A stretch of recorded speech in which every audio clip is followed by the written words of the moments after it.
ఓమజ్ఞానతిమిరాంధస్య జ్ఞానాంజనశలాకయా చక్షురున్మీలితం ఏన తస్మై శ్రీగురవే నమః. నమః ఓం విష్ణుపాదాయ కృష్ణప్రెష్టాయ భూతలే శ్రీమతే భక్తివేదాంత స్వామినీతి నామినే. నమస్తే సరస్వతే దేవే గౌరవాణి ప్రచారిణే నిర్విశేష శూన్యవాది పాశ్చాత్య దేశతారిణే. జయ శ్రీకృష్ణ చైతన్య ప్రభు నిత్యానంద శ్రీ అద్వైత గదాధర శ్రీవాసాది గౌర భక్త వృంద. హరే కృష్ణ కృష్ణ కృష్ణ హరే హరే, హరే రామ రామ రామ రామ హరే హరే. విష్ణుపదాయ కృష్ణాయ భూతల శ్రీమతే జయ పతాక స్వామి నామే. నమో ఆచార్య పదాయ నితాయ కృప ప్రదాయనే గౌర కథా దామదాయ నగరమతాయ. శ్రీమద్ భగవద్గీతకి హరే కృష్ణ. అందరికి స్వాగతం అండి. మనం భగవద్గీత అధ్యాయం 4 దివ్య జ్ఞానంలో ఉన్నాం. ఈరోజు 4వ శ్లోకం తెలుసుకోబోతున్నాం. చాలా అద్భుతమైన అధ్యాయం. అసలుగా 3, 5 అధ్యాయములు దేని గురించి మాట్లాడుతున్నాయి?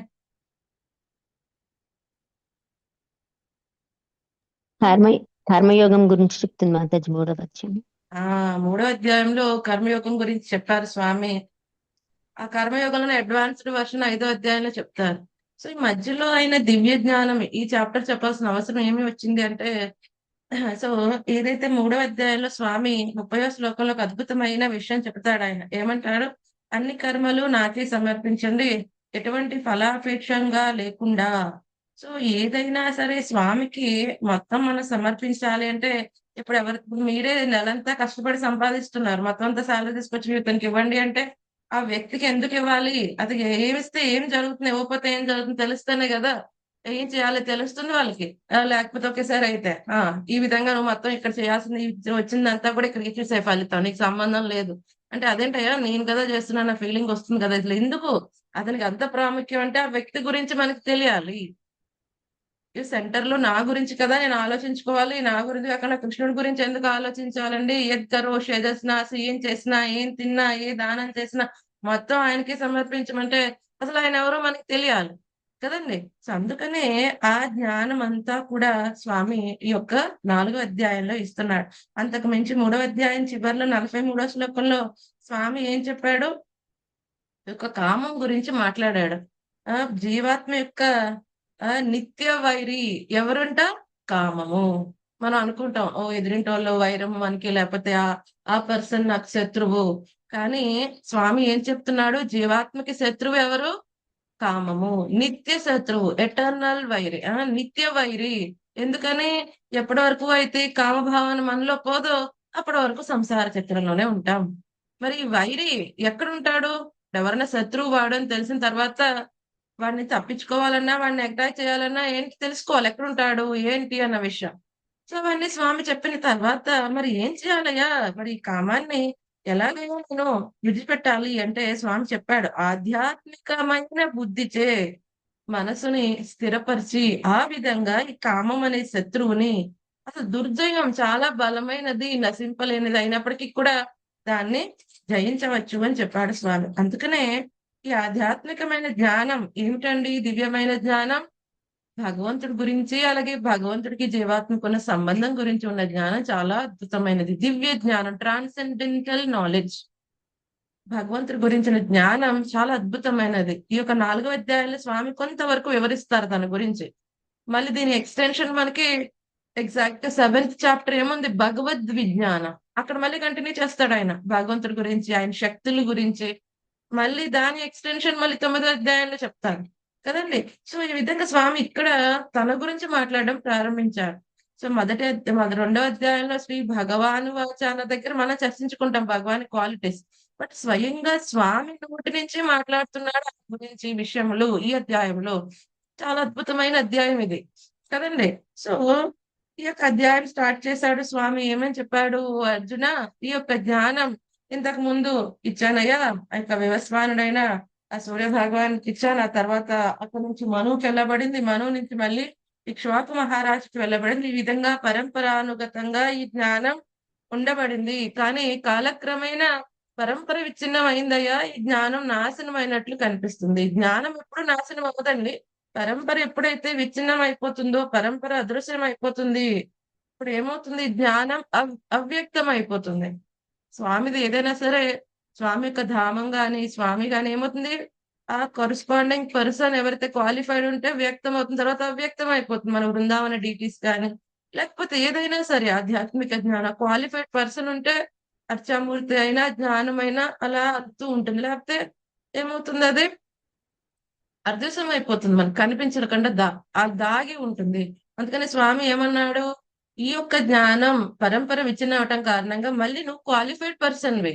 ఎందుకని భక్తోమి సఖా చేతి, నా భక్తుడివి, నా స్నేహితుడివి కాబట్టి ఈ అద్భుతమైన ఈ యొక్క చెప్పాడు కదా స్వామి, ఏమన్నాడు, ఈ రహస్యం ఉత్తమమైన రహస్యం. ఉత్తమమైన రహస్యం ఏంటబ్బా, మనకు చెప్పాడు కదా 9వ అధ్యాయం స్వామి, రాజగుహ్యం.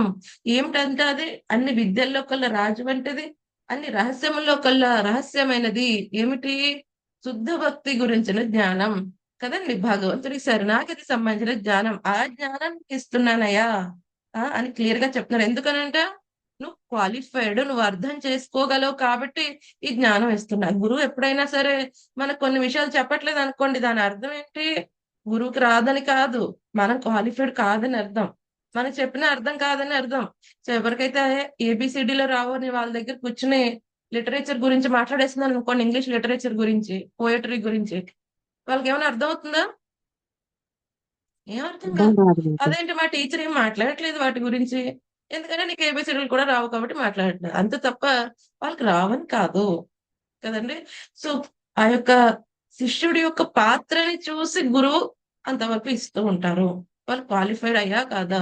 సో ఇక్కడ అర్జునుడు చెప్తున్నారు, నువ్వు ఈ రహస్య జ్ఞానాన్ని అర్థం చేసుకోగలవు కాబట్టి నేను నీకు ఈ యొక్క జ్ఞానాన్ని అంతా ఇస్తున్నా. మనకు 9వ అధ్యాయంలో కూడా ఇంకొక క్వాలిఫికేషన్ చెప్తారు, అనసూయవే, ఎటువంటి అసూయ లేదయ్యా ఓ అర్జున, అందుకనే ఈ యొక్క పరమ గుహ్యమైన రాజ విద్య లాంటి ఈ యొక్క శుద్ధ భక్తికి సంబంధించిన జ్ఞానాన్ని నీకు ఇస్తున్నా అంటాడు స్వామి. అవును. సో అందుకనే ఇక్కడ చాలా క్లియర్ గా ఇదంతా స్వామి చెప్పిన తర్వాత ఇప్పుడు అర్జునుడు అడుగుతున్నాడు, ఉం? ఏమంటున్నాడు, 4వ అధ్యాయం 4వ శ్లోకం చూద్దాం ఈరోజు. అర్జున ఉవాచ అపరం భవతో జన్మ పరం జన్మ వివస్వతః కథమేతద్విజానీయాం త్వమాదౌ ప్రోక్తవానితి. అపరం భవతో జన్మ పరం జన్మ వివస్వతః కథమేతద్విజానీయాం త్వమాదౌ ప్రోక్తవానితి. అర్జున ఉవాచ అపరం భవతో జన్మ పరం జన్మ వివస్వతః కథమేతద్విజానీయాం త్వమాదౌ ప్రోక్తవానితి. లక్ష్మీ మాతాజీ ట్రాన్స్లేషన్ చదవండి. హరే కృష్ణ మాతాజీ, దండవత్ ప్రణామాలండి. అర్జునుడు పలికాడు, సూర్యదేవుడైన వివస్వానుడు జన్మచే నీకంటే పూర్వుడు, మరి ఆదిలో నీవు ఈ శాస్త్రమును అతనికి బోధించావనే విషయమును నేను ఎట్లా అర్థం చేసుకోగలను. హరే కృష్ణ. Thank you Mataji. అక్షర సౌజన్య మాతాజీ చదువుతారు. హరే కృష్ణ. భాష్యమైన ట్రాన్స్లేషన్ చదువు. అర్జునుడు పలికాడు, సూర్యదేవుడైన వివస్వానుడు జన్మచే నీకంటే పూర్వుడు, మరి ఆదిలో నీవు ఈ శాస్త్రమును అతనికి బోధించావనే విషయమును నేను ఎట్లా అర్థం చేసుకోగలను. హరే కృష్ణ. Thank you. స్వప్నలత మాతాజీ చదువుతారా. హరే కృష్ణ. హరే కృష్ణ మాతాజీ, చదువుతాను మాతాజీ.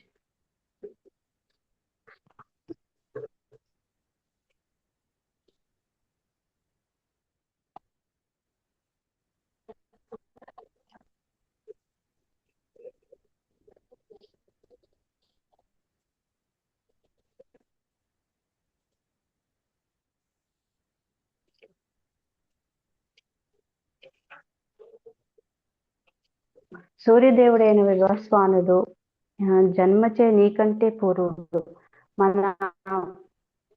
మరి ఆదిలో నీవు ఈ శాస్త్రమును అతనికి బోధించావనే విషయమును నేనెట్లా అతనికి ఎట్లా అర్థం తెలుసుకోగలను. చేసుకోగలము.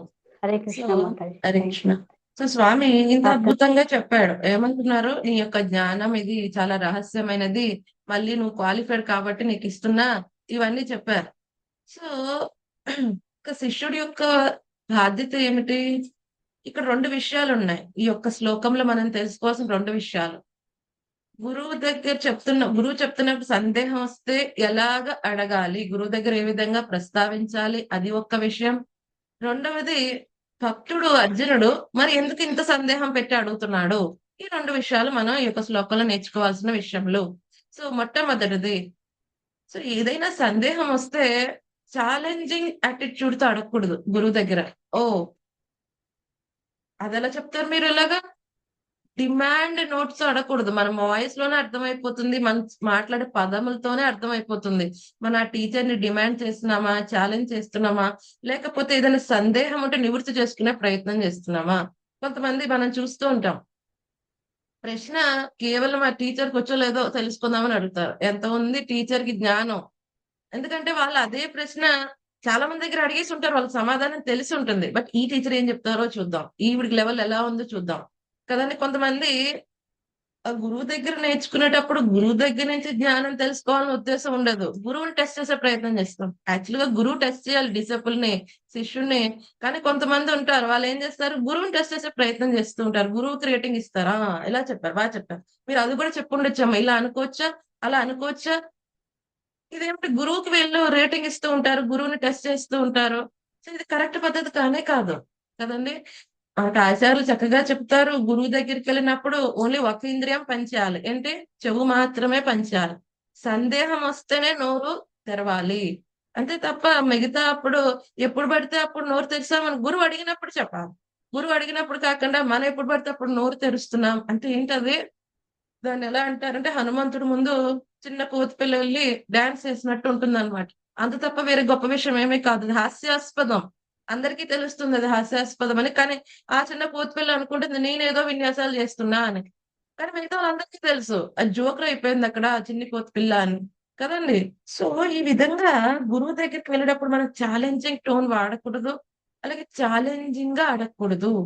ఒకటి, గురువు చెప్పిన మాట మీద ఫుల్ ఫెయిత్, 100% నమ్మకం ఉండాలి. గురువు, సాధు, శాస్త్ర ఏమైనా చెప్పారంటే 100% నమ్మకం ఉండాలి. ఇప్పుడు మనకి అది అర్థం కాకపోవచ్చు, అనంత మాత్రాన అది తప్పు అయ్యే విషయం కానే కాదు. సో అందుకని దాన్ని ఎలా అడగాలి, ఇప్పుడు అర్జునుడు అడుగుతున్నట్టుగా అడగాలి.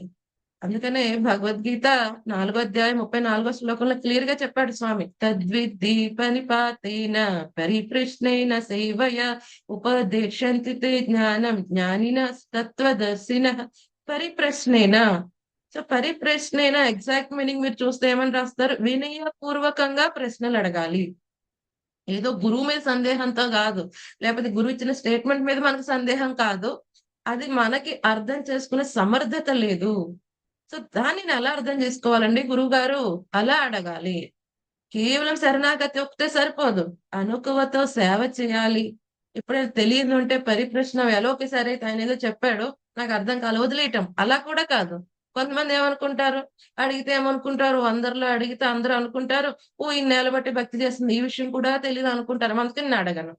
సో అలాగ ఏం చేస్తాం, ఆ సందేహములు అలా ఉంచుకుంటే అవి ఏమవుతాయి, చిన్న చిన్న గోడల్లాగా తయారైపోతాయి మనకి, మన భక్తిలో పురోగతికి.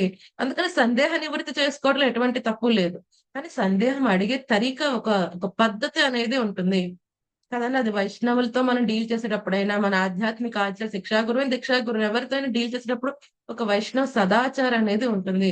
అప్పుడు మనం అవతల గురువుని గాని, మనకంటే ఉన్నతమైన వారిని గాని మనం అపరాధం చేయకుండా భక్తిలో ముందుకు వెళ్ళగలం.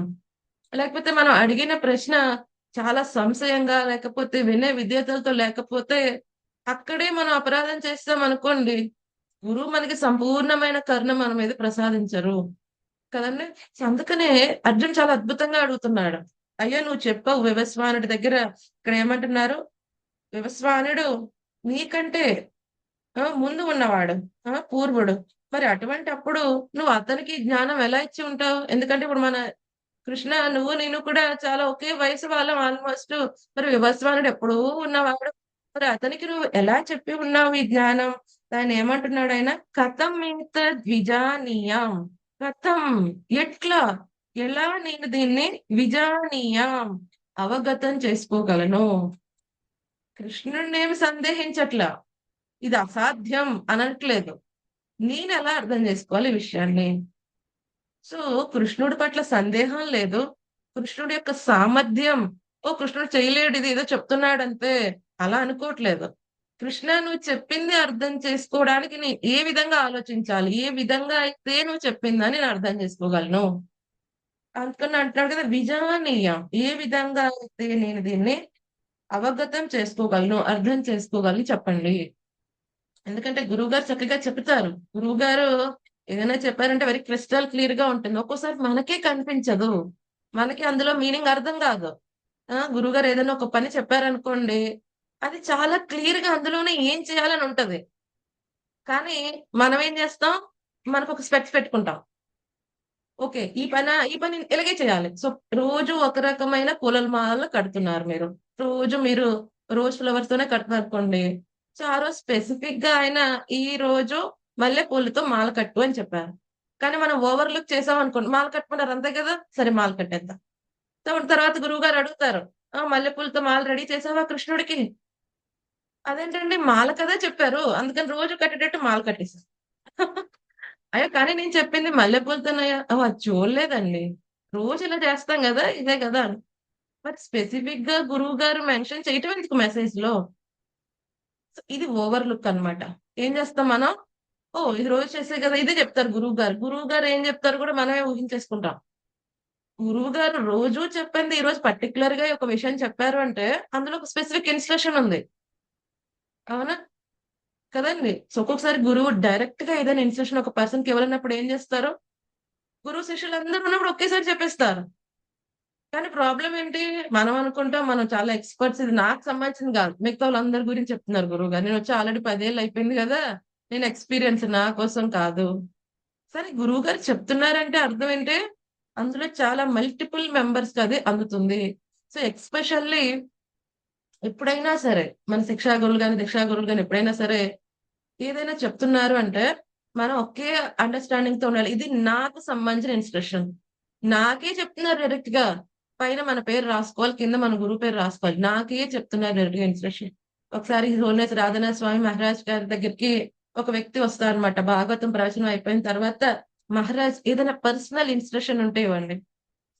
మహారాజ్ అన్నారు, ఇప్పుడు భాగవతం క్లాస్ అయింది కదా, అందులో నేను ఇన్స్ట్రక్షన్ ఇచ్చాను కదా, అది వాళ్ళందరికీ మహారాజ్, నాకు పర్సనల్ గా ఇవ్వండి. సో మహారాజ్ చెప్పారు, ఏదైతే నీకు దీక్ష అప్పుడు ఇచ్చానో అవి స్పెసిఫిక్, అలా కాకుండా నేను ఎప్పుడైతే ప్రవచనం చెప్తున్నా అది నా అందరి శిష్యుల కోసము కూడా. సో ప్రత్యేకంగా నీకు ఒక ఇన్స్ట్రక్షన్ వాళ్ళకు ఒక ఇన్స్ట్రక్షన్ ఉండదు. సో ఎప్పుడైనా నువ్వు నా ప్రవచనం ఏంటో అప్పుడు అనుకో, ఇది నా కోసమే నా గురు మహారాజ్ చెప్తున్నారు, అంతేగాని అది అందరికి నా కోసం పర్సనల్ గా వెళ్ళి అడుగుతాను అలా కాదు. గురువు ఎప్పుడైనా వ్యాసాసనం మీద కూర్చొని చెప్తున్నా అంటే అది అందరికీ, శిష్యులు కాని వాళ్ళందరికీ కూడా కదండి. చాలా అద్భుతమైన ఇన్స్ట్రక్షన్ చెప్తారు గురువులు. కానీ మనం ఏమనుకున్నాం, నాకు స్పెసిఫిక్ గా ఏదైనా ఇన్స్ట్రక్షన్ వస్తే బాగున్ను. స్పెసిఫిక్ గా రావడానికి మనం అంత గొప్ప వాళ్ళం కాదండి. ఒకవేళ స్పెసిఫిక్ గా వస్తే చాలా అదృష్టం. ఈ స్పెసిఫిక్ గా ఇన్స్ట్రక్షన్ వచ్చినప్పుడు మనం ఏం చేస్తాం, ఓవర్లుక్ చేస్తాం, గురువు యొక్క ఇన్స్ట్రక్షన్ సరిగ్గా పట్టించుకోం. అది కూడా ఒక అపరాధం కదండి. సో ఒకటి, ఎవరైనా ఇన్స్ట్రక్షన్ చెప్తున్నప్పుడు అది అందరికీ అని మనం గ్రహించాలి. ఎక్స్పెషల్ గా మనకి, మనమే అనుకున్నప్పుడు ఎవరైనా తిలక్ ఇలా పెట్టుకోండి అని చెప్తున్నారు అనుకోండి, ఏమనుకుంటారు, ఆల్రెడీ 5-6 సంవత్సరాలు భక్తి చేస్తున్న వాళ్ళు ఏమనుకుంటారు, ఓ తిలక్ మంత్రంలా చిటుకు 5 ఏళ్ళు బట్టి తిలక్ మంత్రాలు పెట్టుకుంటాం. నాకు కాదు, కొత్త వాళ్ళకి ఇప్పుడే వచ్చిన వాళ్ళకి ఏ మంత్రంతో తిలక్ ఎక్కడ పెట్టుకోవాలో చెప్తున్నారు. అలా కాదు, మనం కూడా గ్రహించాలి. ఏమో నేను చేసిన ప్రాసెస్ లో ఎక్కడైనా మర్చిపోతున్నానేమో, ఏదైనా మిస్టేక్ చేస్తున్నానేమో, ఇంకోసారి వింటాను, తప్పేంటండి కదండి. ఇంకొకసారి గురువు చెప్పిన ఇన్స్ట్రక్షన్ ని చక్కగా విని ఏదైనా కరెక్షన్స్ ఉంటే చేసుకోవటంలో తప్పేంటి కదండి. మనకు అన్ని తెలిసేయాలని ఉండదు. ఇన్ని సంవత్సరాలు అయిపోయింది భక్తిలో, నాకు ఆ సమాధానం తెలియలేదు, నేను వేస్ట్, అదేం కాదు. భక్తి అనేది ఏంటి, ఆన్ గోయింగ్ ప్రాసెస్, నేర్చుకుంటూ ఉంటాం. ఒక్కొక్కసారి ఒక తప్పుడు అవగాహన మైండ్ లో పెట్టుకుంటాం, మళ్ళీ తీసుకుంటాం, ఓకే సరే ఇది కరెక్ట్ కాదా, సరే అయితే ఈ విధంగా అర్థం చేసుకోవాలి, ఈ విధంగా చేయాలి, అది తెలుసుకుని ముందుకు వెళ్తూ ఉండాలి. ఏదైనా తప్పు అలాగే 100 years అలాగే తప్పు చేస్తూ బతకటం కరెక్టా, లేకపోతే మనం తప్పు చేస్తున్నాం అని ఎవరైనా చెప్తే అది కరెక్ట్ చేసుకుని ముందుకెళ్ళటం గొప్ప విషయమా? చెప్పండి. తప్పు చేసినప్పుడు కరెక్షన్ చేసుకుని ముందుకెళ్ళడం కరెక్ట్ మాతాజీ. చేసుకోవాలి, కదా? సో ముందుకెళ్ళాలి. కరెక్ట్. మనం ఏదో ఒకటి అనుకుని అదే కరెక్ట్ అనుకోవటం కంటే ఎవరైనా మనం కరెక్ట్ చేసినప్పుడు అది పాజిటివ్ గా తీసుకుని ఎస్ కనీసం జీవితాంతం ఇదే తప్పు చేయకుండా నాకు కరెక్ట్ చేసుకునే అవకాశం ఈ పలానా భక్తుడి ద్వారా పలానా భక్తురాల ద్వారా నాకు లభించింది, లేదా పలానా గురువుల ద్వారా నాకు లభించింది. చాలా అద్భుతమైన విషయం కదండి. అంతేగాని ఓ నాకు కరెక్షన్ వచ్చింది కాబట్టి నేను క్వాలిఫైడ్ కాదేమో, నువ్వు నన్ను ఎలా అనుకుంటారో. అయ్యో అసలు మనకు అహంకారమే ఉండకూడదండి. భక్తి అనేప్పుడు ఫస్ట్ అహంకారం విడిచిపెట్టాలి. మళ్ళీ నా ఇమేజ్ ఏమైపోయిందో, మనకు అసలు ఇమేజ్ గురించి మాట ఏంటి? గురువుకి కృష్ణుడికి సాటిస్ఫై అవ్వాలి ఎండ్ ఆఫ్ ద డే. ఇప్పుడు అర్జునుడు అనుకున్నాడా నా ఇమేజ్ ఏమైపోద్దు ఈ క్వశ్చన్ అడిగితే? రేపు పొద్దున్న ఫ్యూచర్ లో ఎంతమంది డిస్కస్ చేసుకుంటారు కృష్ణార్జున సంవాదం అని. నా ఇమేజ్ ఏమైపోద్దు అనుకుంటే ఈరోజు భగవద్గీత ఇంత అద్భుతంగా వచ్చేదే కాదు కదండి. కదండి. సో ఎప్పుడైనా ఒక్కొక్కసారి అర్జునుడు లాంటి పొజిషన్ లో ఉన్న వాళ్ళు తన గురించే కాకుండా వేరే అక్కడ ఉన్న వాళ్ళ సభలో అందరి గురించి కూడా వాళ్ళు మాట్లాడతారు. కానీ మన పర్టికులర్ ఇప్పుడు మనలాంటి వాళ్ళ సాధారణమైన వాళ్ళ గురించి వచ్చినప్పుడు మనకి ప్రత్యేకంగా ఏమైనా సందేహం ఉంటే అది మనం అడుగుతాం కదండి. ఎందుకంటే మనకు జన సామాన్యం గురించి అంత కరుణ అందరి గురించి నేనే అడగాలన్న విషయం నాకు ఇంకా తెలియట్లేదు. ఇప్పుడు సూత గోస్వామిని అక్కడ అందరూ కూడా ఎంచుకుంటారు. ఎవరిని? ఆ సౌనక ఋషిని రిప్రజెంటేటివ్ గా ఎంచుకుంటారు. మనకి స్టార్టింగ్ శ్రీమద్ భాగవత మొదటి స్కందంలో వస్తుంది. ఆ సౌనకుడు రిప్రజెంట్ చేస్తాడు. అక్కడ ఉన్న 80,000 మంది ఉంటారు. 88,000 మంది ఒకేసారి ఉంటారు. చూడండి 88,000 మంది ఒకేసారి ప్రశ్న అడిగితే ఎలా ఉంటది? ఆ అందరు కూడా నాకు ప్రశ్న ఉంది, నాకు ప్రశ్న ఉంది, నాకు ప్రశ్న ఉంది అంటే ఎలా ఉంటుంది? అది కష్టంగా ఉంటుంది మేనేజ్ చేయటం. కానీ ఒకేసారి అంతమంది విన్నారు అంటే చాలా అద్భుతమైన విషయం. అది కూడా ఎన్ని సంవత్సరాలు విన్నారు వాళ్ళు సూత గోస్వామి దగ్గర? 12 ఏళ్ళు మాతాజీ, 12 సంవత్సరాలు అనుకుంటున్నా. ఒక 1000 సంవత్సరాలు వింటారు వాళ్ళు. దీర్ఘ శాస్త్ర వాళ్ళు ఒక 1000 సంవత్సరములు వాళ్ళు యజ్ఞం చేద్దామని కూర్చుంటారు. అటువంటి సమయంలో ఇక సూత గోస్వామి వస్తాడు కదండి. ఆ సూత గోస్వామి వచ్చినప్పుడు ఇంతమంది వింటారు, ఇంతమంది. కానీ వాళ్ళందరూ కూడా ఎవరు రిప్రజెంట్ చేస్తారు? సౌనక ఋషి రిప్రజెంట్ చేస్తారు. సో వాళ్ళందరి యొక్క ముఖములను బట్టే సౌనక ఋషికి అర్థమవుతుంది ఈ పర్సన్ కి డౌట్ ఉంది వెరీ ఎక్స్పర్ట్ పర్సన్స్ వాళ్ళు కదండి. అప్పుడు ఆయన రిప్రజెంట్ చేస్తూ ఆయన అడుగుతాడు, సూత గోస్వామి సమాధానం చెప్తారు. చాలా అద్భుతంగా ఉంటుంది కదండి. కదండి. సో ఇక్కడ అర్జునుడు కూడా చాలా వినయపూర్వకంగా అడుగుతున్నాడు. సౌనక ఋషి కూడా వెరీ ఎక్స్పర్ట్ పర్సన్. ఆయన కూడా శాస్త్రములు అన్ని తెలుసు. కానీ సూత గోస్వామిని ఆయన వ్యాసాసనం మీద కూర్చోపెట్టిన తర్వాత ఆయనకి ఎంత రెస్పెక్ట్ ఇవ్వాలో అంత రెస్పెక్ట్ ఇస్తాడు. అడిగే ప్రతి ప్రశ్నలో శ్రీమద్ భాగవతంలో చూడండి, సౌనక ఋషి విత్ గ్రేట్ రెస్పెక్ట్ సూత గోస్వామిని అడుగుతూ ఉంటారు. ఓ మీకు అన్నీ తెలుసండి, మీరు సూర్య సమానమైన వారు, దయచేసి తెలియచేయండి. అంటే సౌనకుడు తెలియక కాదు, సౌనకుడు కూడా చాలా విషయములు తెలుసు. అయినప్పటికీ కూడా అక్కడ ఆ రిప్రజెంటేటివ్ ఎవరైతే పెట్టారో వాళ్ళకి అంత అట్మోస్ట్ రెస్పెక్ట్ ఇవ్వాలి కదండి. మన ప్రశ్న అడిగేటప్పుడు అలాగే సమాధానం వినేటప్పుడు ఎలా రెస్పెక్ట్ చూపిస్తాం ఆ టీచర్ కి? శ్రద్ధగా వినటం కారణంగా. శ్రద్ధగా వినటం కారణంగా. సో ఇక్కడైతే మనకి ఇప్పుడు వీడియో ఆన్ చేయకపోయినా మనకేమీ తెలియదు. కానీ డైరెక్ట్ ప్రవచనం దగ్గర ఏముంటుంది? అందరు ఎదుర్కొంటే కనిపిస్తారు. అవునా? అక్కడ ఏమన్నా ముసుగేసుకుంటూ కూర్చుంటూ ఉంటుందా? ముసుగేసుకుని కూర్చుంటారని మీరు చెప్పుకోండి. లెక్చర్ అనేవి ఉండదు కదండి. సో ఇంటి దగ్గర నుంచి అది విందామని వచ్చారంటే ఇక టీచర్ ముందు వాళ్ళు ఏం చేస్తున్నారో తెలుస్తుంది. టీచర్ కి పడుకుంటున్నాడా, లేకపోతే వేరే ఫోన్ చూసుకుంటున్నాడా, ఆడుకుంటున్నాడా, పిల్లలతో పక్కన కూర్చుని వేరే వాళ్ళతో సోదేస్తున్నాడా, మొత్తం అన్ని తెలుస్తాయి కదండి. సో అట్మోస్ట్ రెస్పెక్ట్ ఆ యొక్క టీచర్ కి ఏమిస్తారు వాళ్ళు? శ్రద్ధగా వినటం కారణంగా, ఏమైనా సందేహములు ఉంటే వినయపూర్వకంగా అడిగి తెలుసుకోవటం కారణంగా. సో ఇక్కడ అర్జునుడు ప్రశ్న అడిగాడంటే ఒక విషయం, తను ఏదైతే కృష్ణుడు చెప్తున్నాడో అది పాటించాలి అనుకున్నాడు. ఇంకొకటి ఏమిటి? ఇక్కడ అర్జునుడు భక్తుడు కదండి, తనకి ఇటువంటి సందేహం ఎందుకు వచ్చింది? సెకండ్ విషయం ఈ శ్లోకం మనం తెలుసుకోవాల్సింది. సో అర్జునుడు పరమ భక్తుడు ఎలా తెలుస్తుందండి మనకి ఈ విషయం అంటే? మీకు గుర్తుండి ఉంటే 10వ అధ్యాయం లాస్ట్ టైం మనం చర్చించుకున్నప్పుడు చెప్పుకున్నాం. 12, 13 శ్లోకాల్లో అర్జునుడు గ్లోరిఫై చేస్తాడు. ఏమని? పరం బ్రహ్మ పరం ధామ పవిత్రం పరమం భవం పురుషం శాశ్వతం దివ్యం ఆదిదేవం అజం విభూం. సో విభూం నువ్వు పరమాత్మవి, పవిత్రుడివి, పరంధాముడివి, అజుడివి, పుట్టుక లేనివాడివి. ఓ కృష్ణ, నేను చెప్పడం కాదు, ఎవరెవరు చెప్పారు? అసితుడు, దేవలుడు, నారదుడు లాంటి వాళ్ళందరూ ధృవీకరించారయ్యా. మరి అర్జునుడికి ఇంతలాగా కృష్ణుడి గురించి తెలిసినప్పుడు ఎందుకండి అడుగుతున్నాడు మరి ఈ ప్రశ్న? సో అలాంటి వాళ్ళు అడిగామంటే ఓకే అర్థం, కానీ అర్జునుడు ఎందుకు అడుగుతున్నాడు? సో ఇప్పుడు అర్జునుడు ఆ విశ్వరూప దర్శనం కూడా ఎందుకు చూపించమన్నాడు? ఫ్యూచర్ లో ఎవరైనా ఇంపోస్టర్స్ వస్తారు, నేనే భగవంతుడు అని చెప్పుకుంటే, అటువంటి నామమాత్ర భగవంతుల్ని, ఆ యొక్క మోసపూరిత భగవంతులని ఏరి పారేసి అమాయక జనాన్ని కాపాడే ప్రయత్నంలో అర్జునుడు చూస్తున్నాడు. ఎందుకంటే అర్జునుడు అక్కడ ఆచార్యుడి కింద ఆ పొజిషన్ తీసుకుని ఏం చేస్తున్నాడో ఇక కృష్ణుడి నుంచి అడుగుతున్నారు. మన ఎగ్జాంపుల్ ఒకసారి చెప్పుకున్నాం, మీకు గుర్తుండి ఉంటే, ఇప్పుడు టీవీలో యాంకరింగ్ చేసే వాళ్ళు ఉంటారు, అవునా? సో టీవీలో యాంకరింగ్ చేసే వాళ్ళు ఏం చేస్తారు? ఈ రోజు ఏదో క్యాన్సర్ ట్రీట్ చేసే డాక్టర్ ని తీసుకుని వస్తారు, రేపొద్దున టీబీ ట్రీట్ చేసే డాక్టర్ ని తీసుకుని వస్తారు, రేపు తర్వాత బ్లడ్ ప్రెషర్ ఎలా తగ్గించుకోవాలి, ఎలా మెయింటైన్, ఆ డాక్టర్ ని తీసుకుని వస్తారు. సో యాంకర్ అదే యాంకర్ ఉంటాడు, డాక్టర్స్ డిఫరెంట్ డాక్టర్స్ వస్తూ ఉంటారు. సో ఇప్పుడు యాంకర్ అడుగుతాడు, డాక్టర్ ఇప్పుడు ఒకవేళ బీపీ కనుక బాగా రైజ్ అయిపోతూ ఉంటే ఏం చేయాలండి? లేకపోతే నాకు షుగర్ బాగా పెరిగిపోతే ఏం చేయాలి? అంటే ఇప్పుడు ఆ యాంకర్ కి షుగర్ ఉంది, బీపీ ఉంది, క్యాన్సర్ ఉంది, టీబీ ఉందనా? కాదు. కాదు. అక్కడ ఉన్న ప్రేక్షకులందరిని ఉద్దేశించి వాళ్ళ ప్రశ్నలు ఈయన అడుగుతాడు డాక్టర్ ని. సో డాక్టర్ ముఖత సమాధానం వచ్చినప్పుడు ఎవరైతే వింటున్నారో ఆ శ్రోతలందరికీ కూడా వాళ్ళ సమాధానం వచ్చేస్తుంది. అంతప్ప యాంకర్ కి అన్ని రోగాలు ఉన్నాయి, హోమో పాపం ఎలా బతుకుతున్నాడు ఏంటో, నాకు ఒక రోగంతోనే ఓ అర్జునుడు, నాకు తెలిసిన విషయం కూడా అర్జునుడి తెలియకుండా పోయిందే. అలా కాదు, అర్జునుడు ఒక ఆచార్య స్థితి అది. సో అంత కరుణ ఉంటుంది ఆచార్యుడికి కదండి. సో ఫ్యూచర్ లో ఎవరెవరు వస్తారు, ఎటువంటి వాళ్ళు ఉంటారు? ఫ్యూచర్ లోనే కాదు, అప్పుడు ద్వాపరయుగంలోనే చాలా మంది కృష్ణుని భగవంతుడిని అంగీకరించిన వాళ్ళు చాలా మంది ఉన్నారు కదండి. స్వయం కృష్ణుడు ఎదుర్కొంటూ వెళ్తున్నా, నడుస్తున్నా, విరాజమానుడై ఉన్నా, ఎన్నో లీలలు చేస్తున్నా అర్థం చేసుకోలేని మూర్ఖులు అప్పుడు ఉన్నారు. సో అందుకని వాళ్ళ కోసం ఇక్కడ క్లియర్ గా ప్రభుపాద్ గారు చెప్తున్నారు, ఎందుకు అడిగాడు అర్జునుడు? ఒకటి, ఎవరైతే డైరెక్ట్ గా నాస్తికులు, ఓ భగవంతుడు లేడండి, అంతా బై ఛాన్స్ ఎప్పుడో విస్ఫోటనం అయింది, తప్పనేదో అయింది, ఆ తర్వాత అంతా జరుగుతోంది అని అనేవాళ్ళు ఉన్నారు. డైరెక్ట్ గా మేము భగవంతుని నమ్మము, భగవంతుడు లేడు అని చెప్పేవాళ్ళు, మేము నిరూపిస్తాం భగవంతులే అనే వాళ్ళు కొంతమంది ఉంటారు. ఇంకొకళ్ళు ఎవరు? దానవ ప్రవృత్తి కలవారు. దానవ ప్రవృత్తి కలవారికి ప్రాబ్లం ఏమిటి? వాళ్ళని వాళ్ళే ఈశ్వరుడు అనుకుంటారు.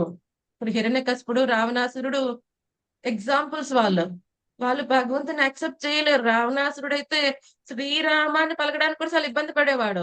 ఓ స్త్రీ అన్న గౌరవం చాలా ఉన్నతమైన వాళ్ళకి, వాళ్ళు ఈయన రామానే అంట, శ్రీరామ అని అనను. ఎందుకని? శ్రీరామ అంటే నా ఆధిక్యత చూపించినట్టు అవుద్ది. సో నేను ఎలా ఆధిక్యత చూపిస్తాను అని. సో ఇటువంటి మూర్ఖులు ఏం చేస్తారు? భగవంతుని యొక్క ఈశ్వర తత్వాన్ని అంగీకరించారు. ఇప్పుడు అర్జునుడు, దేవలు, అసితుడు, నారదుడు ఇటువంటి వాళ్ళు నోరు పగిలేలాగా చెప్పినప్పటికీ కూడా, శాస్త్రములు వేదములు చెప్తున్నప్పటికీ కూడా వీళ్ళు ఏమంటారు? ఏం సామాన్యమైన వాడండి ఆయన, సామాన్య మనిషి, ఏదో కొన్ని సిద్ధులు కొన్ని చమక్కులు చేస్తే ఆయన భగవంతుడు అంటున్నారేంటి? వాయన ఆధిక్యత మేము అంగీకరించాం. జరాసంధుడు అంగీకరించాడా? కంసుడు అంగీకరించాడు? వాళ్ళు అంగీకరించలేరు. ఆ భయం అయితే ఉంటుందేమో కానీ, ఫియర్, కానీ వాళ్ళు భగవంతుడు అని అంగీకరించలేరు. సో ఇప్పుడు అర్జునుడు ఏం చేస్తున్నాడు? ఇటువంటి వాళ్ళందరికీ కూడా ఏదైతే వాళ్ళు అనుకుంటున్నారో వాళ్ళే ఈశ్వరులు అని ఆ విషయాన్ని ఖండించడానికి, అలాగే భగవంతుడే ఈశ్వరుడు, ఏదైతే కృష్ణుడు ఇక్కడ ఉన్నవాడు సామాన్యమైన వాడు కాదరా అని చెప్పి వాళ్ళకి నిరూపించడానికి స్వామి అడుగుతున్నారు. ఇంకొక విషయం ఇక్కడ ఏమని చెప్తున్నారు ప్రభుపాద్ గారు? ఇక్కడ అర్జునుడు ఏమంటున్నాడు? పుట్టుక లేనివాడు. సో చాలా మందికి పుట్టుక లేనివాడు అంటున్నారు, మరేమో దేవకి వసుదేవులకి సంతానం అంటున్నారు, పుట్టుక లేనివాడు అంటున్నారు, పుట్టాడు అంటున్నారు. కానీ వాళ్ళకి ఆ విషయం అర్థం కాదు. ఆయనది ఆవిర్భావం, మనది పుట్టుక. ఎందుకంటే స్వామిని మన లెవెల్ కి తీసుకుని వచ్చి కూర్చోపెట్టినప్పుడు మనకి అర్థం కాదు. ఆయనది కూడా మనలాంటి భౌతిక దేహం అనుకుంటాం. ఇప్పుడు కృష్ణ భగవానుడికి గుర్తుంది కదండి, ఎన్నో కోట్ల సంవత్సరముల క్రితం వివస్వానుడికి చెప్పిన విషయం గుర్తుంది. మనకు గుర్తుంటుందా? నిన్న చేసిన విషయం వాళ్ళకి గుర్తుంటుందా? గుర్తుండదు. ఉండదు బాబు. నేను ఎగ్జాక్ట్ గా ఈ టైంకి ఏం చేసామంటే ఆశ్చర్యం పడాల్సిన విషయం. ఎగ్జాక్ట్ గా అంటే గుర్తులేదండి, రౌండ్ గా చెప్పాలంటే ఏదో చెప్తాం సాదా సీదా. వారం క్రితం ఏం తిన్నావు ఈ టైంకి ఎగ్జాక్ట్ గా, వారం కింద ఏం ఆలోచిస్తున్నావు, పని ఏం ఆలోచిస్తున్నావో గుర్తుండదు. ఇక కిత జన్మలో నేనేం చేశాను, కిత జన్మలో నేను పందినా, కుక్కనా, ఇంకో మనిషినా, రాజునా, బ్రాహ్మణ, క్షత్రియ, వైశ్య, శూద్ర, ఎక్కడున్నాను, ఇండియాలో ఉన్నాను, అమెరికాలో అని చెప్పమంటే నాకు కష్టం చాలా. మరి స్వామికి అన్ని గుర్తుంటున్నాయి. ఎందుకని? స్వామికి మరపు అనేది ఉండదు. ఎందుకంటే దేహం మారదు. మనకి మరపు ఎందుకు వస్తుంది? ఈ దేహాన్ని విడిచిపెట్టేస్తున్నాం. దేహాన్ని విడిచిపెట్టేస్తున్నాం. భగవంతుడిది అంటే సచ్చిదానందమయమైన దేహం, అద్వైతం అచ్యుతం అనాది మనంత రూపం, ఆద్యం పురాణ పురుషం నవయౌవనం చ, వేదేషు దుర్లభమదుర్లభమాత్మ భక్తౌ, గోవిందమాది పురుషం తమహం భజామి. ఆయన యొక్క దేహానికి ఆయనకి ఆయన మనసుకి ఎటువంటి తేడా లేదు. అద్వైతం, అచ్యుతం, ఎటువంటి నాశనం ఉండదు ఆయనకి. సో మనం ఇప్పుడు ఉన్న అందము ఇంకొక 10 సంవత్సరాల తర్వాత ఇంత అందం ఉంటుందా? ఆ తర్వాత ఇంకో 10 సంవత్సరాల తర్వాత మనమే అర్థం చేసుకోవడం మానేస్తాం. ఎందుకంటే మనకి నచ్చదు, వేరే వాళ్ళకి నచ్చడం తర్వాత సంగతి. మనకి అంత సరే ఏం చూస్తాం, ఈ ముఖం ఏముందని చూడాలి ఇందులో. అన్ని పీకిపోయాయి, ముడతలు వచ్చేసాయి, వికారంగా తయారైంది. ఎవరో ఇష్టపడటం కాదు, మనకే ఇష్టం ఉండదు. అందుకని ఒకప్పుడు ఎంతో ఆకర్షణీయంగా ఉంది, కానీ ఇప్పుడు అది ఉండట్లే. కానీ స్వామిది అలా కాదు. నవ యౌవనం చ, నవ యౌవనంలోనే ఎప్పుడు ఉంటాడు, ఆ కిషోర అవస్థలోనే ఎప్పుడు కూడా ఉంటాడు స్వామి కదండి. సో స్వామి యొక్క దేహానికి, స్వామికి, స్వామి యొక్క మనసుకి ఎటువంటి తేడా లేదు కాబట్టి ఆయనకి మరపు అనేది ఎప్పుడూ ఉండదు. కానీ ఇక బద్ధ జీవాత్మలకి ఈ యొక్క మరపు అనేది ఉంటుంది. ఎందుకని? తన అనేకమైన దేహములు మార్పు చేస్తూ ఉంటాడు. అనేకమైన దేహములు మార్పు చేస్తూ ఉంటాడు. ఎవరైతే గనక మనం కూడా భగవద్ధామం వెళ్ళాం అనుకోండి, మనకు కూడా శాశ్వతమైన దేహం ఇస్తాడు స్వామి. అప్పుడు మనకి కొన్ని విషయాలు గుర్తుంటాయి. నారదమని చెప్తాడు, మీకు గుర్తుండి ఉంటే, తను ఏ విధంగా నారద బాలుడి కింద ఉన్నాడు, నారద బాలుడి నుంచి నారదుడు ఏ విధంగా అయ్యాడు మనకు గుర్తుందా? ఇంతకు మనకు గుర్తులేదు, కానీ నారద మునికి గుర్తుంది. అంత ముందు కల్పంలో అతను ఏంటి, ఏం చేశాడో. ఆ నారద బాలుడి కంటే ముందు ఆయన ఏ విధంగా ఒక గంధర్వ శాప కారణంగా ఆ యొక్క మెయిడ్ సర్వెంట్ కుమారుడి కింద ఏ విధంగా వచ్చాడు, ఇవన్నీ కూడా చెప్తాడు ఆయన. అంటే గుర్తున్నాయి, జ్ఞప్తి ఉంది. మరి అదేంటంటే కొంతమందికి జ్ఞప్తి ఉంటుంది, మనకు ఉన్నట్లేదంటే మత్త స్మృతి జ్ఞాన మపోకలించ. మనకి ఏదైనా మర్చిపోవాలన్నా గుర్తు ఉండాలని ఎవరు? స్వామియే కారణం. కానీ ఆయనకి ఏం మరపు ఉండదు. ఆయనకి ఎవరైనా గుర్తు చేసి మర్చిపోయే డిపార్ట్మెంట్ లేదు ఆయన పైన. ఆయన ఎవరు? అపౌరుషేయ. ఆయనకు సమానమైన వాళ్ళు కానీ ఆయనకు అధికమైన వాళ్ళు ఎవరు లేరు కదండి. ఇప్పుడు మనని నియంత్రించేవాడు స్వామి, మనని ప్రకృతిని. అలాగని స్వామిని నియంత్రించే వాళ్ళు ఎవరు లేరు కదండి. అందుకని ఆయనకు మరుపు అనేది ఉండదు. ఆయన మర్చిపోతే వేరెవరు గుర్తు చేస్తారు, అటువంటివి ఏమీ ఉండవు కదండి. సో అందుకనే ఇక్కడ స్వామికి అన్ని గుర్తున్నాయి, మనకి గుర్తుండవు. సో అర్జునుడికి ఆ విషయం తెలుసు. స్వామి పవిత్రుడు, విశ్వాత్ముడు, శాశ్వతుడు. సో స్వామి చేసే ఉంటారు ఈ కార్యక్రమం. సో ఆయన గుర్తుంది, బట్ నేను ఎలా అర్థం చేసుకోని అడగటంలో ఒక ఉద్దేశం ఏమిటి, ఈ దానవ ప్రవృత్తి కల వారికి అర్థం కాదు. అదేంటి, మేము చూసాం కదా పుట్టాడని, ఎందుకని పుట్టలేదు అంటున్నారు, పుట్టుక లేనివాడు అంటున్నారు అనుకుంటారు. కానీ వాళ్ళకి అర్థం కాదు, పుట్టుక వేరు, ఆవిర్భావం వేరు. ఆవిర్భావం ఎలా అవుతుంది? తన ఇష్ట ప్రకారంగా వస్తాడు ఆయన. ఈ వంశంలో వస్తా, ఈ పలానా భక్తులు కోరుకున్నారు నన్ను పుత్రుడి కింద పొందాలని అక్కడ వస్తా. ఆయన ప్లాన్ ముందు రెడీ అయిపోతుంది మొత్తం అంతా కూడా కదండి. మనం అలాగే ప్లాన్ చేసుకుని వచ్చామా? అలా ప్లాన్ చేసుకుంటే వేరే చోట దిగేవాళ్ళం, ల్యాండ్ అవటం వేరేగా ఉండేది. అలా ప్లాన్ చేసుకోలేదు కదండి. అందుకనే ఇప్పుడు అలా అయితే బాగుంది, ఇలా అయితే బాగుంది ఎందుకు అనుకుంటున్నా, ఇది మనం ప్లాన్ చేసుకుంది కాదు. మనం అనుకుంటాం సో కాల్డ్ పార్ట్నర్ ని మనమే సెలెక్ట్, అంటే పుట్టుక మాకు సంబంధం లేదండి, బట్ పెళ్లి మాత్రం మా చేతుల్లో ఉంది. కరెస్పాండింగ్ గా పార్ట్నర్ మేమే, అది మనమే సెలెక్ట్ చేసుకుంటామండి. మన పార్ట్నర్ ని మన చేతిలో ఉంది కదా, సూపర్ గా అనుకుంటున్నాం, అంతే భ్రమ. అదొక పెద్ద భ్రమ. ఎందుకంటే మనం బయోడేటా వేసినప్పుడు మన రిక్వైర్మెంట్స్ ఆకాశాన్ని అంటుతాయి, అవునా? ఒక 1 year తర్వాత కొన్ని రిక్వైర్మెంట్స్ తగ్గించేస్తాం. 2 years కి పెళ్ళి అయిపోతే ఎరా ఈ విధంగా ఆలోచించొద్దు, కొంత అడ్జస్ట్మెంట్ నేర్చుకో అని చెప్తారు తల్లిదండ్రులు. 3 years 4 years అయిపోయిన తర్వాత నీ కర్మ, మేము తీసుకుని వస్తాం, నీకు ఇష్టంగా కాకపోతే అలాగే ఉండవు కదండి.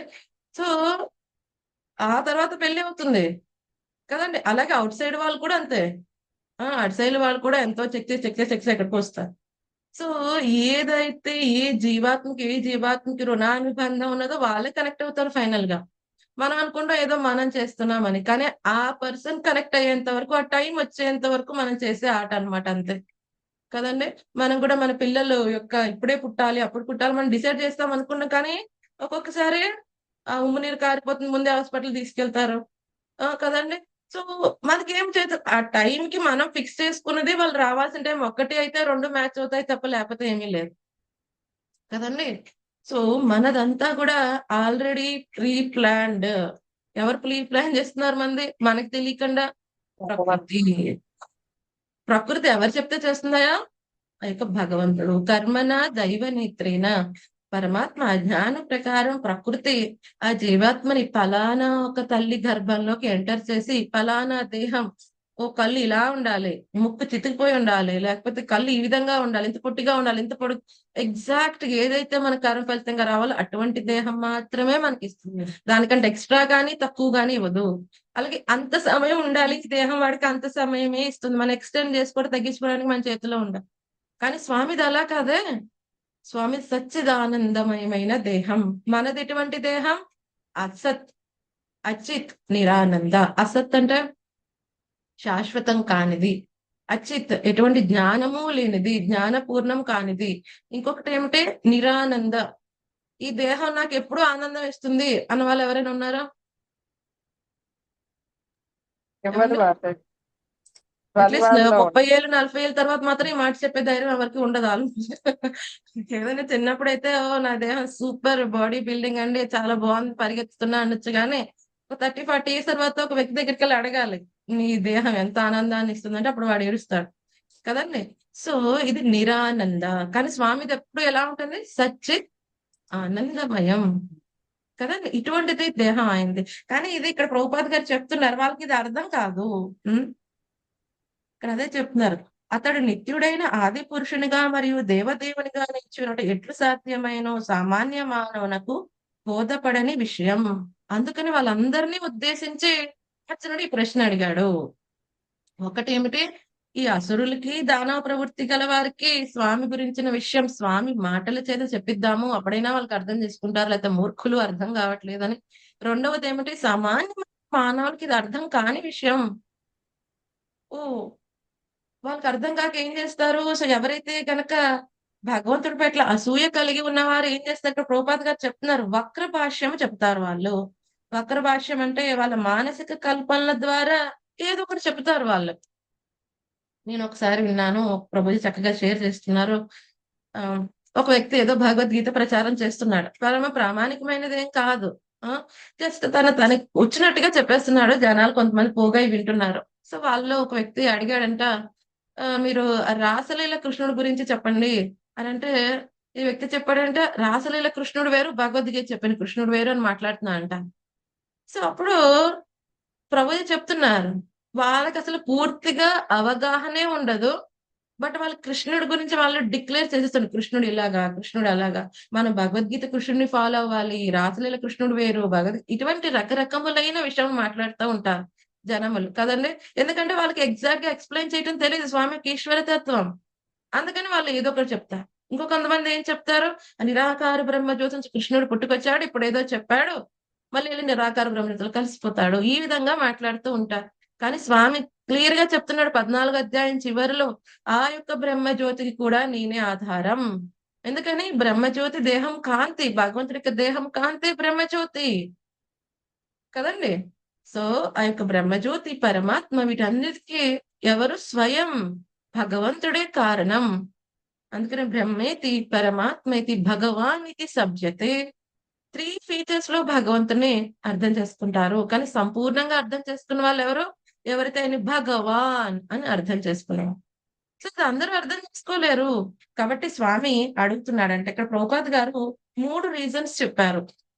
అర్జునుడు ఎందుకు స్వామిని చెప్పమంటున్నాడు, ఎందుకు స్వామిని చెప్పమంటున్నాడంటే, ఏదైతే స్వామి చెప్తారో అదేమవుతుందంట, శ్రీకృష్ణుడే తనను గూర్చి ప్రవచించినప్పుడు అది సర్వలోక మంగళకరం కావాలి.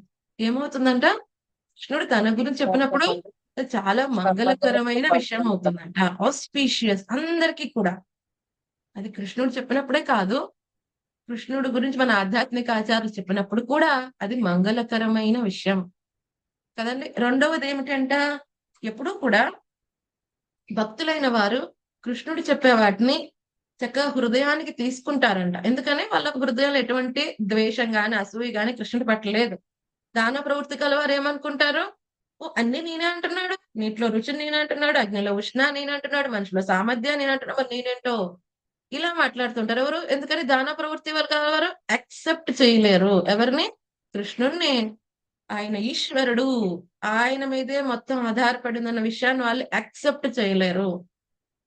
ఎందుకంటే భగవంతుడి పట్ల అసూయతోనే కదండి ఇక్కడ అందరం వచ్చాం. మనం కూడా చిన్నపాటి రాక్షసులమే, కొమ్ములు మాత్రం లేవు తప్ప పెద్ద పెద్ద రాక్షసులు కాకపోతే బట్ చిన్న చిన్న రాక్షసులమే. ఎంతవరకు మనం కృష్ణుడి యొక్క ఈశ్వర తత్వాన్ని అంగీకరించమో అంతవరకు మనం కూడా ఏమంటే ఆ యొక్క రాక్షసులమే.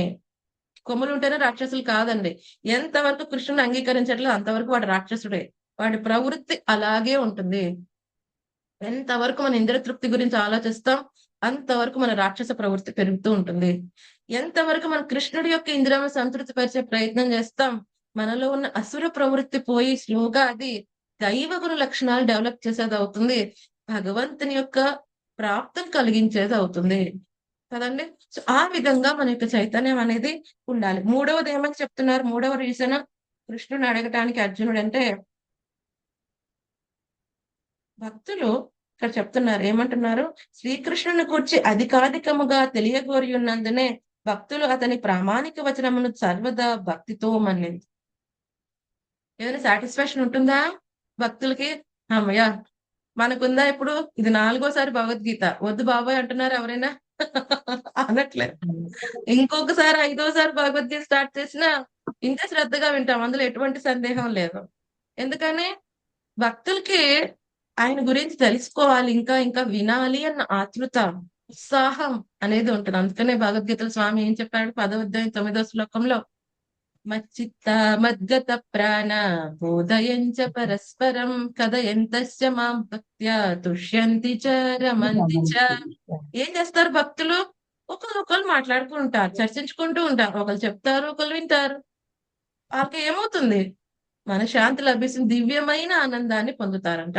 సంతృప్తిలో దివ్యమైన ఆనందాన్ని పొందుతారు కదండి. ఇద్దరు వ్యాపారస్తులు కూర్చుంటే ఏం మాట్లాడుకుంటారు, బిజినెస్ ఎలా డెవలప్ చేసుకోవాలి, ఏం చేయాలి, ఓ నీకు అంత లాభం వచ్చిందా, నాకు రాలేదే, ఏం చేసావయ్యా నువ్వు, ఇలా మాట్లాడుకుంటూ ఉంటారు. మరి భక్తులకు ఒకటే టాపిక్ ఏమిటి, కృష్ణుడు ఆ విధంగా అక్కడ చేశాడంట, ఈ విధంగా ఇక్కడ చేశాడంట, తెలుసా నీకు? నాకైతే ఇంతవరకు అర్థమైందబ్బా, నీకేం అర్థమైంది చెప్పు. ఈ విధంగా మాట్లాడుకుంటూ ఉంటారు. అసూయ ఉండదు, ద్వేషం ఉండదు, కేవలం కృష్ణుడు కృష్ణుడు కృష్ణుడు. ఎంత విన్నా ఎంత మాట్లాడుకున్నా తనివి తీరటం అనేది వాళ్ళకు ఉండదు. ఇంకా వినాలి, ఇంకా వినాలి, ఇంకా.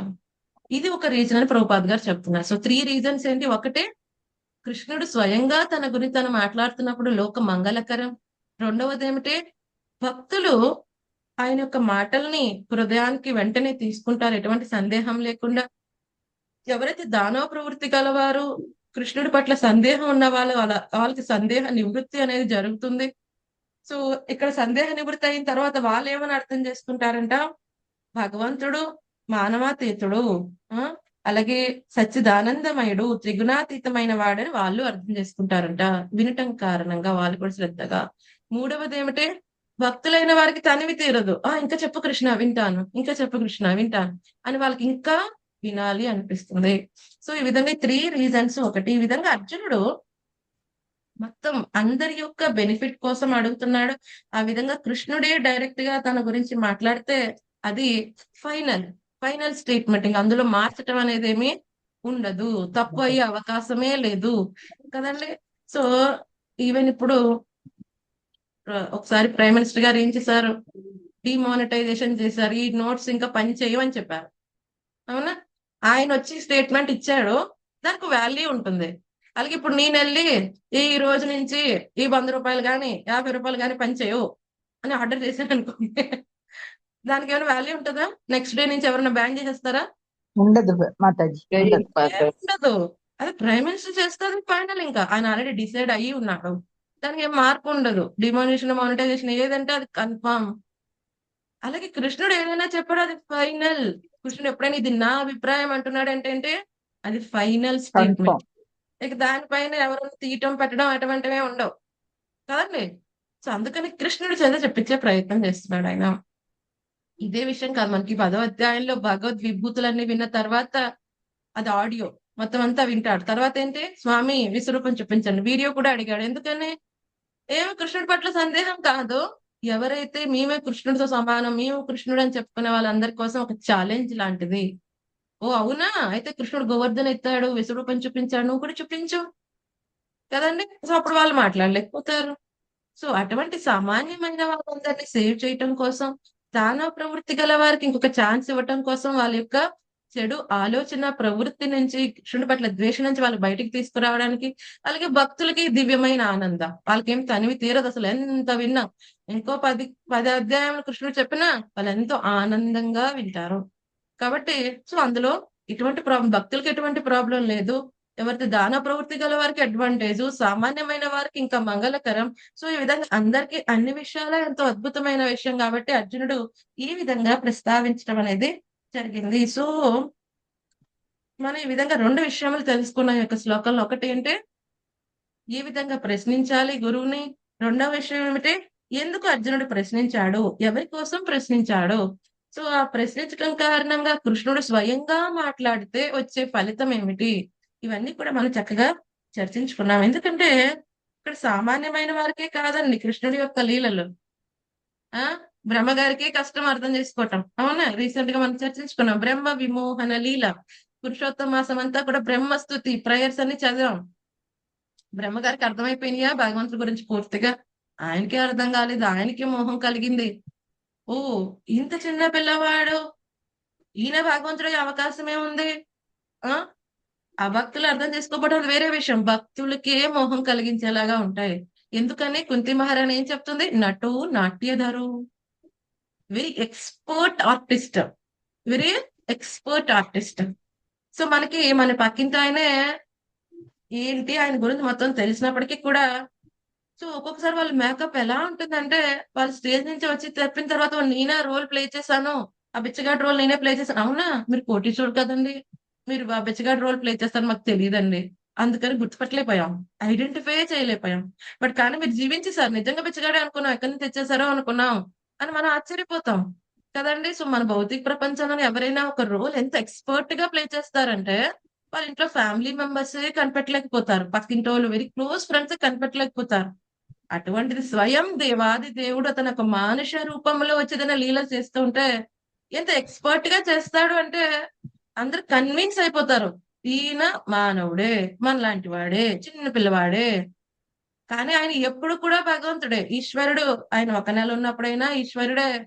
కురుక్షేత్ర సమయానికి అది అంతే పవర్ఫుల్ అంతా ఉన్నది. కానీ మొన్న ఒక ప్రశ్న అడిగారు, మేము యాక్చువల్ గా మా యొక్క భక్తి శాస్త్రి, మేము ఓల్డ్ ఫ్రెండ్స్, మా గ్రూప్ అంతా ఉంది, అందరి మధ్యలో ఎవరో ఒక డివోటీ డిస్కషన్ వచ్చింది. సో ఈ విధంగా, ఎందుకంటే ఒక్కోసారి మనం ఎంత చదివినా కొన్ని కొన్ని ప్రశ్నలు అలా ఉండిపోతాయి, ఎలా జరిగింది, ఇది ఎలా నమ్మాలి. సో మేము మంచిగా ఒక్కసారి మంచిగా డిస్కషన్స్ అవుతూ ఉంటాయి మా గ్రూప్ లో. సో ఒక్కొక్కసారి ఆత్మ గురించి, ఒక్కొక్కసారి భగవంతుడి గురించి. సో మొన్న ఈ లీల వచ్చింది అనమాట. సో ఎలాగ అర్థం చేసుకోవాలి, కృష్ణుడికి సర్వాత్మ అఖిలాత్ముడు అంటారు, అన్ని తెలుస్తాయి. అన్ని తెలుస్తాయా లేదా, మరి అన్ని తెలిసినప్పుడు మరి ఏమీ తెలియనట్టు ఎలా ఉండగలడు. మీకు అన్ని తెలుసు అనుకోండి, ఏమీ తెలియనట్టుగా ఉండటం అనేది చాలా గొప్ప విషయం, అవునా కదా. సో ఎప్పుడైతే బ్రహ్మ విమోహన లీల అయినప్పుడు ఏం చేస్తాడు ఆయన, ఆయన అప్పటికి ఈశ్వరుడే కదా, ఆయనకి భూత వర్తమాన భవిష్యత్ అన్ని తెలుసు. కానీ ఎప్పుడైతే బ్రహ్మగారు ఆ యొక్క గోవుల్ని తీసుకెళ్లిపోయినప్పుడు ఎంత ఆశ్చర్యంగా, ఏదో డిస్ట్రెస్ గా ఉన్న చిన్న పిల్లవాడిలాగా, ఏమీ తెలియని పిల్లవాడిలాగా ఆవుల పేర్లు పిలుస్తూ, తర్వాత గొప్ప బాల పేర్లు పిలుస్తూ ఎలా ఉన్నాడు.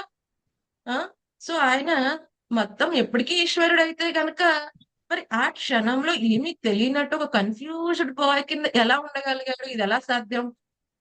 అంటే యాక్ట్ చేస్తున్నాడా, అంటే యాక్ట్ చేస్తున్నాడు అంటే చేస్తున్నాడు, అలాగే చేయట్లేదు కూడా. ఎందుకని, ఎందుకంటే ఆయన నటో నాట్యధర, అక్కడ ఆయన చిన్న పిల్లవాడిలాగా లీల చేస్తున్నాడు కాబట్టి యాక్ట్ చేయట్లా.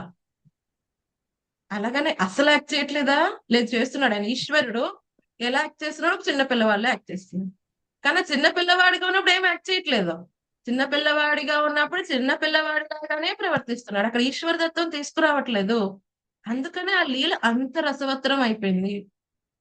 ఓ బ్రహ్మగారు ఎత్తుకెళ్ళిపోయిన వెంటనే ఓ అవునా సరే అయితే ఇక్కడ ఉన్నాయి ఆవులు, ఇక్కడ ఉన్నాయి గొప్ప అని చెప్పి వెంటనే ఆయన తీసుకుంటే ఆ యొక్క ఆ లీలలో అంత ఆసక్తికరం ఏముంటుంది కదండి. అగాసురుడు యొక్క నోట్లోకి ఆ పిల్లలందరూ వెళ్ళిపోతుంటే కృష్ణుడికి ఒక్కసారి ఏమిటి ఇలా వెళ్ళిపోతున్నారు, వీళ్ళకి ఏమైపోతుంది ఆ యొక్క ఫీలింగ్, ఆ యొక్క కథ చూస్తున్న వాళ్ళకి వింటున్న వాళ్ళకి యాంగ్జైటీ, ఆతృత, ఇవన్నీ ఎవరు క్రియేట్ చేస్తారు? స్వామి కదా. ఏమి తెలియనట్టు నటిస్తేనే కదా తెలుస్తుంది. మళ్ళీ వెంటనే ఆయన ఒక ఈశ్వరులాగా ఎలా ప్రవర్తిస్తాడు? సో మేము చక్కగా ఈ యొక్క డిస్కషన్ జరుగుతుంది అనమాట. సో చాలా మంది చాలా కమెంట్స్ ఇచ్చారు. బట్ ప్రభుజీ కన్విన్స్ అవ్వట్లేదు. ఇది మాత్రం నేను యాక్సెప్ట్ చేయలేను Mataji. How we have to accept it? ఏమి తెలియదంటారేంటి? తెలుసు కదా తనకి అన్ని కూడా. అన్ని తెలిసి మరి తెలియనట్టుగా ఎలా ఉంటాడు? ఇది నాకు అర్థం కావట్లేదు. మేము అక్కడికి ఎన్నోసార్లు చెప్పాము అచింత్య శక్తి, ఆయనకి ఇన్కన్సీవబుల్, నటో నాట్యధర, ఇవన్నీ చెప్పిన ధర కన్విన్స్ అవ్వట్లేదు. సో మేము అందరూ రకరకాల ఎవరికి తెలిసినట్టుగా వాళ్ళు చెప్తున్నాం. సో నేను రీసెంట్ గా ఒక ప్రవచనం విన్నాను ఒక ప్రభుజీ చెప్తున్నప్పుడు. సో నేను అనుకున్నాను సరే అయితే ఆ ఎగ్జాంపుల్ చెప్దాం, ఒకవేళ ఏమైనా కన్విన్స్ అవుతారని. ఫైనల్ గా థ్యాంక్ గాడ్ ప్రభుజీ కన్విన్స్ అయ్యారు. సో ఆ ఎగ్జాంపుల్ మీకు కూడా షేర్ చేస్తాను. చాలా అద్భుతమైన ఎగ్జాంపుల్ ప్రభుజీ షేర్ చేశారు. సో ఆ ఎగ్జాంపుల్ ఏంటి అంటే ప్రభుజీ చక్కగా బ్రహ్మ విమోహన లీల మీద ప్రవచనం ఇస్తున్నారు. సో ప్రవచనం ఇస్తూ మరి ఎలా అర్థం చేసుకోవాలి? కృష్ణుడు అన్నీ తెలిసి ఉన్నప్పుడు బట్ ఆ క్షణంలో ఏమి తెలియని వాళ్ళలాగా ఉన్నాడు. అది రియలా ఫేకా అంటే ఫేక్ కాదు, అది రియల్ గానే కృష్ణుడు ఫీల్ అయ్యాడు. నా స్నేహితులు ఏమయ్యారు, నా ఆవులు ఏమయ్యాయి, ఆ ఫీలింగ్ రియలే. అతను ఈశ్వరుడు కదా, ఆ ఫీలింగ్ ఎలా రియల్ అయింది అంటే ఇప్పుడు చూడండి ప్రభు చక్కగా మంచి ఎగ్జాంపుల్ చెప్పారు. ఇప్పుడు ఎవరైనా ఒక డాక్టర్ ఉన్నాడు అనుకోండి. సో తను ఏదో ఫ్యామిలీ పార్టీకి వెళ్ళాడు. ఇప్పుడు ఫ్యామిలీ పార్టీకి వెళ్ళిన తర్వాత డాక్టరు ప్రతి ఒక్కరిని డయాగ్నోస్ చేస్తూ కూర్చుంటాడా? ఓ వీడి కళ్ళు ఇలా అయిపోయాయి, మొహం పేలిపోయిందంటే వీడికి హిమోగ్లోబిన్ తక్కువయ్యే ఉంటుంది. వీడు హా అంటున్నాడంటే వీడికి బీపీ ఎక్కువ ఉండే ఉంటుంది. మాట్లాడితే నీరస పడిపోతున్నాడు కాబట్టి వీడికేమో షుగర్ ఏమో ఉందేమో. వీడేంటి ఎక్కువసేపు నుంచి వెళ్ళిపోతే మోకాలు నొప్పులేమో. ఇలాగ డయాగ్నోస్ చేస్తూ ఉంటాడా డాక్టర్? ఉండడు మాట్లాడి అలా డయాగ్నోస్ చేస్తే వాడు సుఖంగా ఉండగలడా పార్టీలో? ఉండలేదు. సో ఏం చేస్తాడు వాడు? ఆ హాస్పిటల్ మెంటాలిటీ అక్కడే పెట్టేస్తాడు. పార్టీకి తను డాక్టర్ మైండ్ సెట్ ఫుల్ గా ఆఫ్ చేసేస్తాడు. కానీ ఇప్పుడు ఎప్పుడైనా పార్టీలో ఎవరో కళ్ళు తిరిగి పడిపోయారు, లేకపోతే ఎవరికో స్పృహ కోల్పోయారు, లేకపోతే హార్ట్ ప్రాబ్లం వచ్చింది, హార్ట్ అటాక్ వచ్చింది, అప్పుడు కూడా సరే అయితే నేను జోవియల్ మోడ్ లోనే ఉంటా అనుకుంటాడు డాక్టర్. లేదు, అప్పుడు వెంటనే ఏం చేస్తాడు? డాక్టర్ రెస్పాన్సిబుల్ తీసుకుంటాడు. వెంటనే ఏం చేస్తాడు ఆయన? వెంటనే పట్టుకుంటాడు, పల్స్ చూస్తాడు, బీపీ ఏమైందంటాడు, ఓకే ఈ పని చేయండి, అది ఇవ్వండి, ఈ విధంగా తనకి గాలి ఆడనివ్వండి, ఎన్నెన్నో ఇన్స్ట్రక్షన్ చెప్తాడు. మొత్తం ఫుల్ డాక్టర్ రోల్ తీసుకుంటాడు, ఆ పర్సన్ సేవ్ చేస్తాడు. అంటే ఇందాకడంతా కూడా డాక్టర్ మైండ్ సెట్ ఆఫ్ చేసినంత మాత్రాన తన మెడికల్ డిగ్రీ, తన ఎక్స్పీరియన్స్ అన్ని పోయాయా? మర్చిపోయాడా? మర్చిపోలేదు, అది పట్టించుకోవట్లేదు అంతే. మళ్ళీ ఎప్పుడైతే నెసెసిటీ రాగానే ఏమైంది? ఎస్ అమ్మో నేను డాక్టర్, నేను బతికించాలి. లేదు నేను ఇప్పుడు కూడా నేను పార్టీకి వచ్చాను, పార్టీలో వన్ ఆఫ్ ద పర్సన్ అంతే, అబ్బా నాకు తెలియదు మీరు సక్సెస్ అవ్వండి అనుకున్నప్పుడు అప్పుడు వెంటనే డాక్టర్ రూమ్ లోకి వస్తాడు ఆయన. ఎప్పుడైతే ఆ పేషెంట్ సేవ్ చేసేసాడో, పేషెంట్ హాస్పిటల్ తీసుకెళ్ళిపోయి మళ్ళీ తర్వాత పార్టీ కంటిన్యూ అవుతుంది, అప్పుడు ఎలా ఉంటాడు? చూసావా నేను కాబట్టి సేవ్ చేశాను, అందుకని డాక్టర్ లాగా ఉండాలి, అలాంటివి మాట్లాడు. సరే సరే అబ్బాయి ఏదో అయింది, మళ్ళీ వెంటనే నార్మల్ పర్సన్ లాగా అయిపోతాడు. సేమ్ ఇదే పరిస్థితి కృష్ణుడి యొక్క లీలల్లో కూడా, బృందావన లీలలు అదే జరుగుతుంది కదండి. ఏదో రాక్షసులు వచ్చేంత వరకు కూడా కృష్ణుడు ఎలా ఆడుకుంటాడు, ఎంతో చక్కగా ఆడుకుంటాడు చిన్న పిల్లవాళ్ళలాగా. ఎవరైతే ఆ రాక్షసులు వచ్చిన ఒక్కోసారి ఆశ్చర్యంగా ఉంటాడు. ఆ యొక్క అగాసురుడు లోపలికి తీసుకెళ్ళినప్పుడు ఏదైతే ఒక నార్మల్ గా ఒక వ్యక్తి అలా ఫీల్ అవుతాడు, నా స్నేహితులు పోతే అంతే ఆశ్చర్యంగా ఉంటుంది. కానీ ఇప్పుడు ఎమర్జెన్సీ, ఏదైతే ఒక పేషెంట్ పడిపోయాడు, అప్పుడు డాక్టర్ ఎలా వచ్చాడు బయటికి, అలాగే ఇప్పుడు వీళ్ళకి అపాయం నేను వెళ్ళి కాపాడిపోతున్నప్పుడు వెంటనే ఈశ్వర దత్తం తీసుకుని వస్తాడు. ఏం చేశాడు? ఆకాశం చీల్చి పడేశాడు, ఆయన దేహం పెంచి పెంచి చీల్చేశాడు, వాళ్ళని కాపాడేశాడు.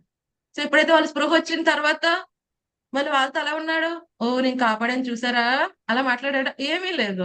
రెండరా మనం వెళ్ళి చక్కగా మనం చక్కగా వెళ్ళి ఆడుకుందాము, గోవులు తీసుకుని వెళ్ళి ఒక మంచి ప్రదేశానికి వెళ్ళి మన యొక్క అల్పాహారం తీసుకుందాం కదండి. సో అలా లేడు అనుకోండి, ఆ యొక్క ఫాస్ట్ టైమ్ లో మాధుర్యం అనేది ఉండదు. ఆ యొక్క భక్తులకి కానీ భగవంతుడికి కానీ ఆ స్వీట్నెస్ అనేది ఉండదు. అలాగే డాక్టర్ ఆ పార్టీకి వచ్చిన తర్వాత కూడా అదే మైండ్ సెట్ పెట్టుకుంటే తన యొక్క బంధువులతో, స్నేహితులతో ఎంజాయ్ చేయలేడు తను. కదండీ! అది కూడా ఒక హాస్పిటల్ అయిపోద్ది ఆ పార్టీ కూడా తనకి. కదండీ! సో, అదే విధంగా స్వామి అలాగని డాక్టర్ ఏ విధంగా అయితే మర్చిపోడో ఆ జ్ఞానమంతా భగవంతుడు, ఆ ఈశ్వరుడు ఎప్పటికి కూడా అలాగే ఉంటుంది. కానీ అది తీసి పక్కన పెడతాడంతే స్వామి. కదండీ! సో, బృందావనం అనేదేంటి స్వామి యొక్క ఇల్లు. కదండీ! సో, ఇంట్లో ఎలా ఉంటారో అలాగే వ్యవహరిస్తాడు స్వామి. ఏదైనా అవసరం వచ్చిందనుకోండి ఇంట్లో డాక్టర్ లాగానే ప్రవర్తిస్తాడు. అప్పుడు వేరే రోల్ తీసుకుంది. సో, ఆ విధంగా మనం అర్థం చేసుకోవాలి. ఎందుకంటే భక్తులకే అర్థం కాదని గురించి సో, భక్తులకే అర్థం కాదు అనుకున్నప్పుడు మరి అభక్తులకి, సామాన్యమైన వారికి, దానవ ప్రవృత్తి కలవారికి, నాస్తికులకి భగవంతుని గురించి అర్థం అవ్వటం అనేది సామాన్యమైన విషయం కానే కాదు. అందుకనే అర్జునుడు ఇప్పుడు చెప్పవయ్యా నీ నోటితో నువ్వే చెప్పు నీ గురించి అని స్వామిని చక్కగా అడగటం జరుగుతుంది. మనకొచ్చే శ్లోకములు చక్కగా అద్భుతమైన శ్లోకములు. 5వ శ్లోకం నుంచి 9వ శ్లోకం వరకు కూడా చాలా అద్భుతంగా స్వామి తన గురించి తను చెప్తారు. తను ఆవిర్భవిస్తే ఎందుకు ఆవిర్భవిస్తాడు? ఒకవేళ ఆవిర్భవించినా తనకి ఏ విధంగా సచ్చిదానందమైన దేహం ఉంటుంది? ఏ విధంగా అన్ని మర్చిపోకుండా ఉంటాడు? ఎందెందుకోసం ఆవిర్భవిస్తాడు? ఆయన యొక్క ఆవిర్భావం గురించి, ఆయన కర్మల గురించి తెలుసుకుంటేనే ఇంకో సంసార చక్రంలో పడకుండా ఎలా ఉంటారు? ఇవన్నీ విషయంలో కూడా చక్కగా స్వామి ప్రస్తావించడం జరుగుతుంది. అది మళ్ళీ మనం రేపు కంటిన్యూ చేద్దామండి. ఏమైనా సందేహాలు ఉన్నాయా డివోటీస్? ఈరోజు మనం చర్చించుకుందాం.